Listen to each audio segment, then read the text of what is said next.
Streaming audio check. 1, 2.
Morning.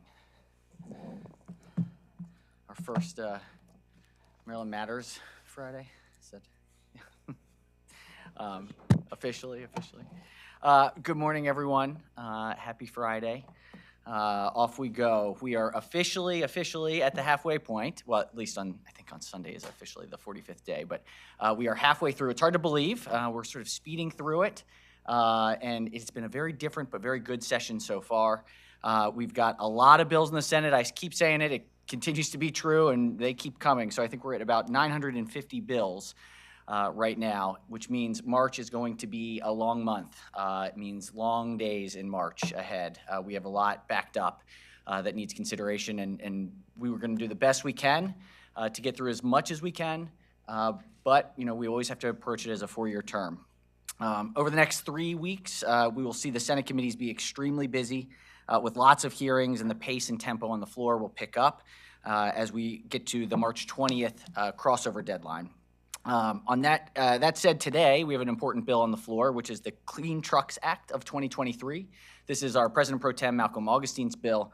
As many folks know, transportation is the largest economic sector in terms of greenhouse gas emissions. Trucks make up about 30% of emissions, even though they're only about 10% of the cars or vehicles on the road.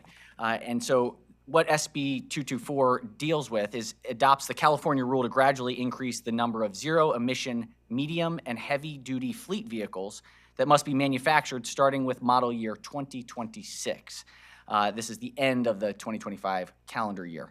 The bill that hits the floor today was developed with industry and advocates together. It's a model of how we're going to have to approach these very challenging issues moving forward in order to decarbonize. It includes policy by adopting a new rule. It includes a study to make sure that we have the pieces of infrastructure for implementation, and adds an incentive that mirrors the Moore administration's priorities to account for the increased cost that comes with purchasing zero-emission trucks. We also came out of committee with a bipartisan vote, with Senator Simon Ayer voting in favor of it.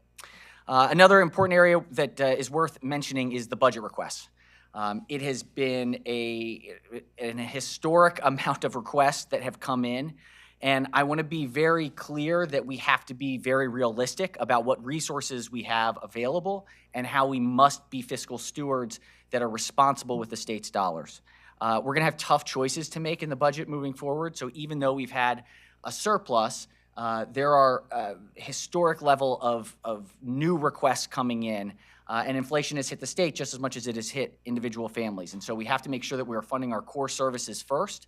We have to make sure that we're funding everything that we need to have, and then secondarily what we would want to have. So it's going to be an important balance this year. We know that the Board of Revenue Estimates will be making new adjustments or announcements about revenue projections. We know that there's been a slight slowdown in the economy nationally. Maryland is not immune to that. And so we will see what the revenue estimates bring forth. What we know is that there are going to be very tough choices ahead. And I think it's important that as we move through this month with the budget, that we're very realistic about the balancing of interest that's going to be necessary. Finally, on the budget, I just want to make it very clear that this is a 4-year term. We don't have to solve everything this year. And so as we approach the budget in the Senate, we will be thinking about it from a 4-year perspective, that we are going to try and take a wider lens at how we can fund our priorities and make sure that we're financially sustainable, not just this year, but 4 years from now. Some good news. Yesterday, we saw Senate Bill 2, which had a hearing. This is the bill that deals with victims of SNAP and EBT card fraud. This is a really important bill that my office has fielded so many complaints from constituents of individuals who had their information, personal information, stolen or abused in some way and lost their benefits. This is money that is putting food on the table for families, and Senate Bill 2 takes the right approach for trying to make them whole and deal with this unfortunate problem that consistently has not been solved. I do want to give credit to the new Department of Human Services Secretary Lopez. He's been working very hard on this issue, and I feel very confident that he is going to be working collaboratively with the legislature and, most importantly, with our constituents to make sure that their benefits can be restored. I want to applaud the governor for announcing and naming Lieutenant Colonel Roland Butler to be the new state superintendent of state police. This will be the first black male to serve as superintendent of the state police in the state's history, which I think is an important change.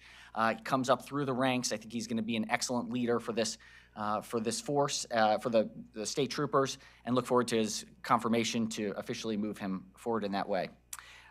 We are still waiting for the new Secretary for Service and Civic Innovation, and we are hopeful that the governor will move as expeditiously as possible in naming this new secretary. It's an important position for a new department, and the legislature looks forward to working with whomever will be named to that role moving forward so that we can move this priority forward. Finally, I want to give a congratulations to Treasurer Davis on his reelection. It has truly been a pleasure to work with him. He understands the legislature, understands how to work with the legislature, and our continued partnership will certainly make sure that we continue to be great stewards for the state's treasury. And so with that, let me open up to questions. To the opening of your statement, you started by talking about the pace of session picking up, and I know that there was a more of a deliberate effort this year in the House and the Senate to slow things down compared to what we've seen the last few years. Was this a little too slow? I mean, have you backloaded things so much that March and April will be in nightmarish? Yeah, I mean, look, March is always tough in session, always. I think the difference is this was a transition year, so we have a new administration, a new government, a new AG, a new comptroller, new governor, lieutenant governor, and so naturally the switchover of the departments is going to slow the work a bit. We have a lot of new legislators in the House and the Senate, and so at the first year of a four-year term, particularly with a change in administration, it's always a bit slower. I think that this year we also saw a historic number of bill requests that came in later than they normally do, and so on the filing deadline day, we had about 300 bills introduced, and so just the sheer nature of that delayed introduction of bills means that they couldn't be scheduled, and so a lot of the big priority bills are backed up behind a number of other bills that will be heard in the first week of March. So I wouldn't say it's too slow, just by the sheer number of bill requests, it's a time crunch. What do you think that portends then for all, you said historic number of late filed bills? I mean, can one infer that means that it's likely a lot of those late filed bills ultimately, even if they're good ideas, may not pass this year just because of the time crunch? I think good bills won't get done. I think that's the case, and it's realistic. We're going to do the best we can. We are a part-time legislature under the state constitution. We have 90 days, sine die. If it's not passed, it's dead. And so, it doesn't mean we won't be back next year to take it up. And just like the budget for legislation, the same is true. We have a four-year term, and so, my job, our job as a legislature is to prioritize, and so that's what we'll be doing throughout March. President Derek Davis earlier this week, standing next to you, by the way, offered to fix the 529 college plan, savings plan. Does the Senate have its eye on a solution? Absolutely. I appreciate Treasurer Davis sort of filling the void of the vacuum that existed in the leadership around 529. We'd been having lots of conversations about the appropriate place for the 529 program to live moving forward and whether or not it makes sense to continue offering the prepaid program.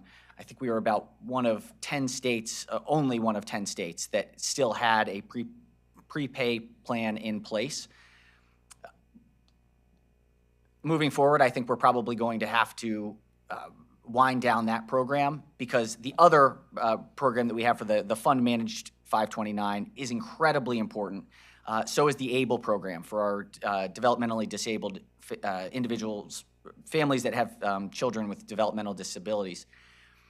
This is a really crucial program, and too many Marylanders have lost their faith in its administration and operations. So I think moving it to the Treasurer's office is the right thing to do.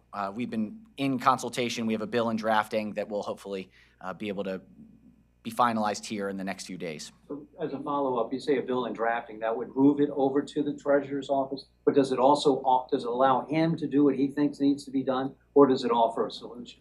Well, it also winds down the prepaid plan. We're going to have a lot of conversations on it throughout this legislative session. While we knew about it at the end of the interim, I don't think we knew the depth of the challenge.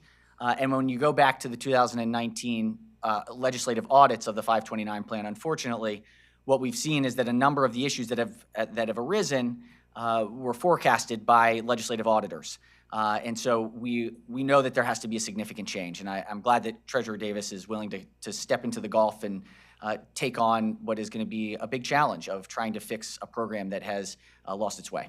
What feedback? Following up on that, who would be the sponsor of that bill? Working with Senator Klausmeier and Senator Benson will probably be the lead sponsor of the bill in the Senate. And Senator Klausmeier has been a champion of trying to work through and has the bill that's about kind of an ongoing counsel. So they'll be working very closely together to make sure that we get it through this year.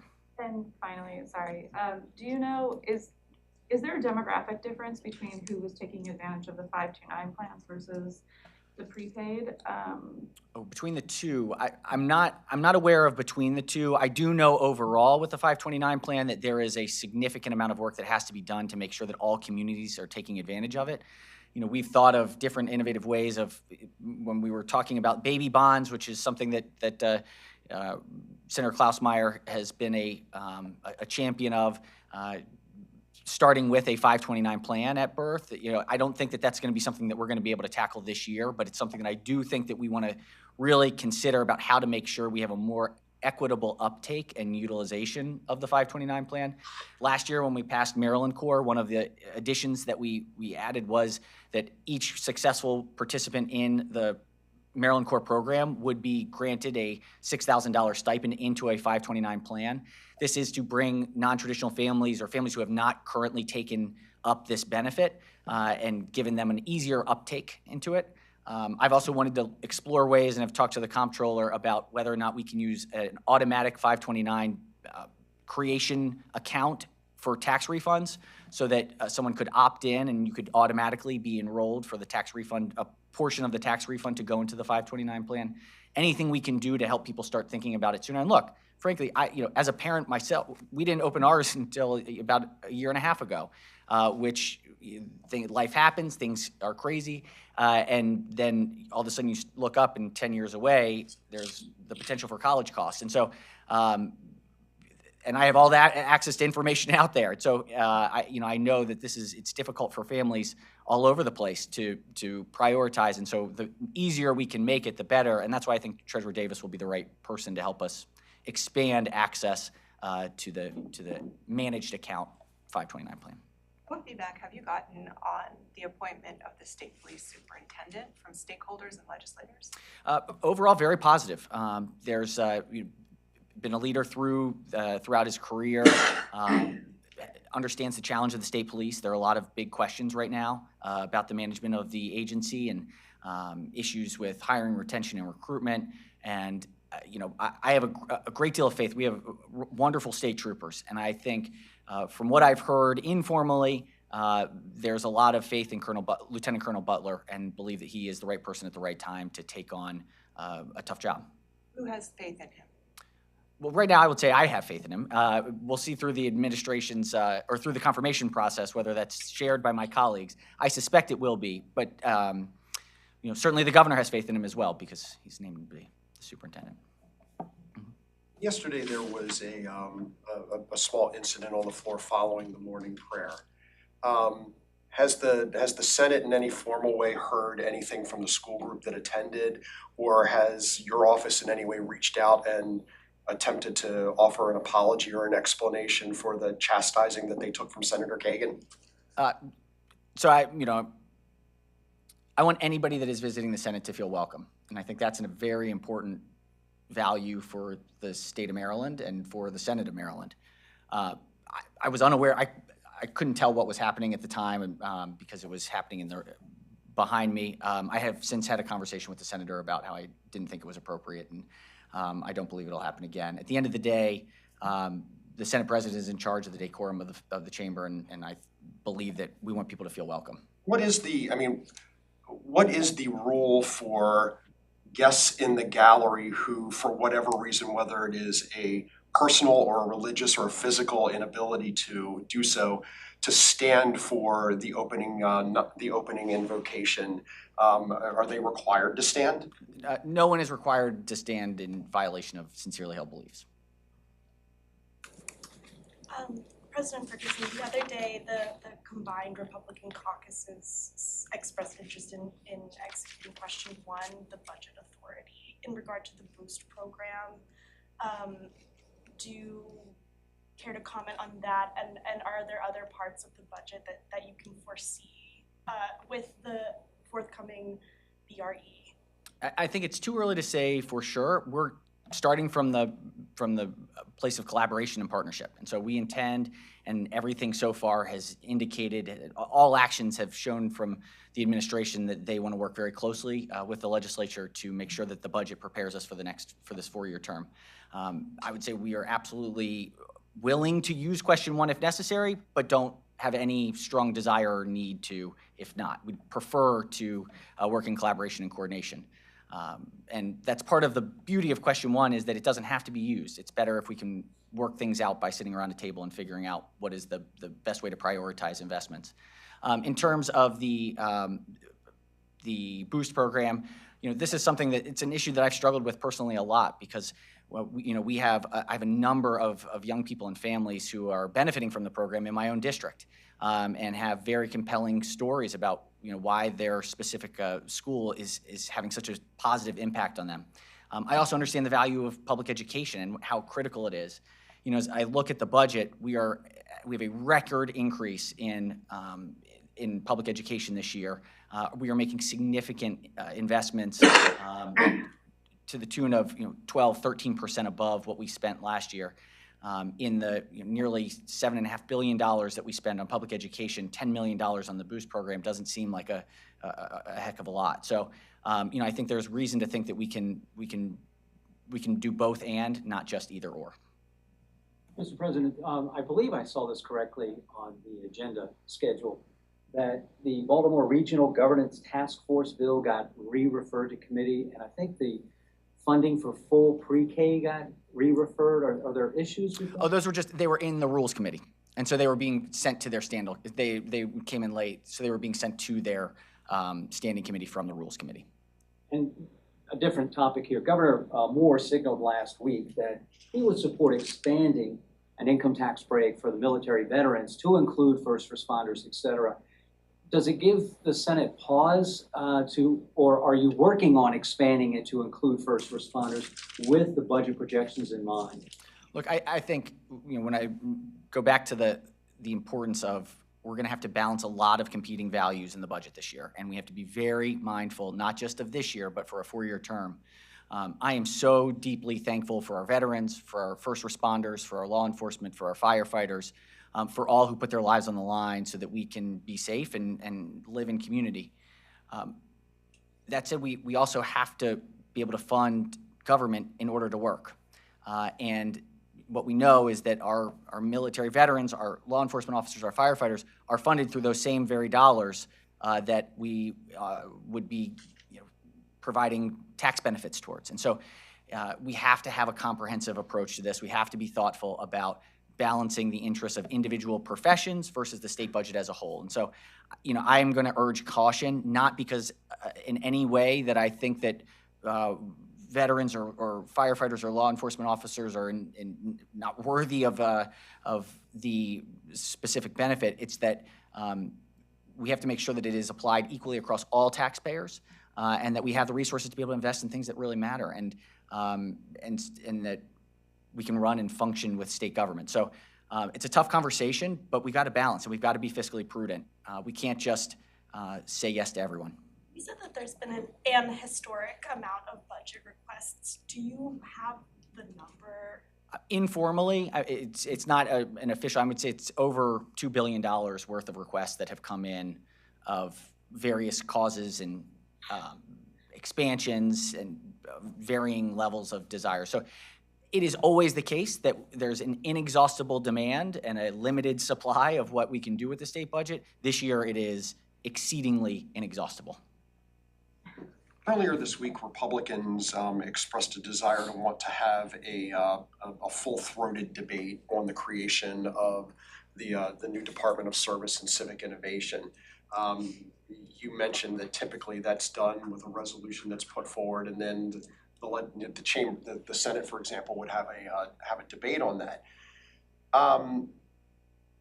Would writing, officially codifying that department into the law that was before E3 this week, essentially allow that debate to happen, and would that then negate the need to have the executive order that is before the General Assembly? So interestingly, my understanding of the way that this works is that the executive order actually does become statute if not rejected in the first 50 days.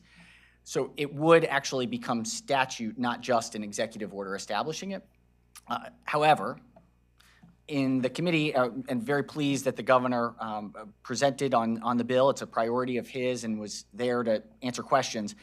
When Senator Washington asked him a question about the potential of codifying that language in the piece of legislation that's before us, there was certainly an openness from the governor directly, and the administration has expressed a willingness to do that as well. So I suspect that the bill will eventually incorporate the statutory provisions of the creation of this department alongside of how the department would oversee the service year program. And would that negate the executive, at that point, negate the need for the executive order that could be withdrawn or?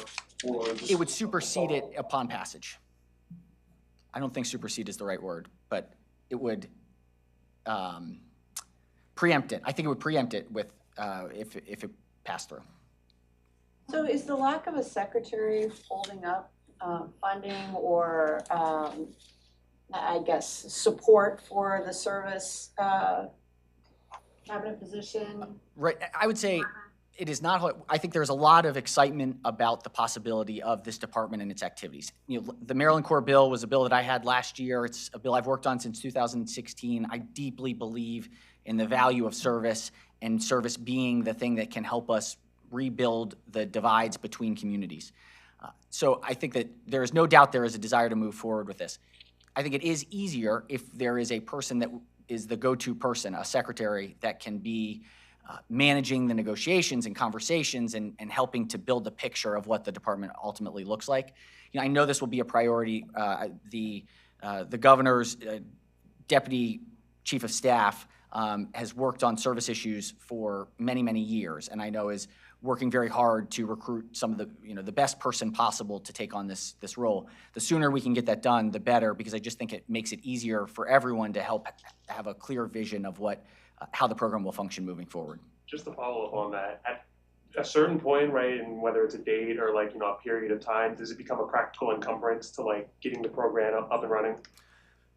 Certainly, I would hope that all of the secretaries were named for the Senate to consider before the end of session. I think that's an important value that I imagine the Moore administration is trying to meet that expectation.